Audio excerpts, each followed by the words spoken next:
বোন, একটা কথা বলছি, রক্তের সম্পর্ক থাকে না আমাদের বয়ফ্রেন্ডের সাথে, কিন্তু তারা আমাদেরকে ভীষণ কেয়ার করে। আর যেই ছেলেরা কেয়ার করে তারা কোথাও বেরোতে দেয় না, বাড়ি থেকে বেরোনোর নাম শুনলেই তাদের মুখটা বাংলার পাঁচের মতো হয়ে যায়। একটা কথাই বলতে চাই সব মেয়েদের উদ্দেশ্যে, যে ছেলেরা তোমার সাথে টাইম পাস করবে তারা কোনোদিনও তোমাকে বারণ করবে না, এটা পড়বে না, ওটা করবে না, এখানে যাবে না, ওখানে যাবে না, এটা খাবে না, ওটা খাবে না। তারা সব সময় তোমাকে আজাদি দিয়ে রাখবে, ঠিক আছে? তুমি ভাববে হয়তো এটাই তোমার জীবন, কিন্তু বিশ্বাস করো, যে ছেলেটা তোমাকে রোকটোক করে সে তোমাকে সারা জীবন ভালোবাসবে।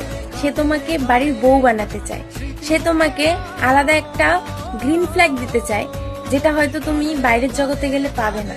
তাই বলি, এক পুরুষে যদি আসক্ত হয়ে থাকো, তুমি একটা ছেলেকে যদি সত্যিই তুমি ভালোবাসো, তাহলে তার মনের ফিলিংস গুলো বোঝার চেষ্টা করো। কারণ একটা পুরুষ বেশি কিছু চায় না তার ভালোবাসার শখের মানুষটার কাছে।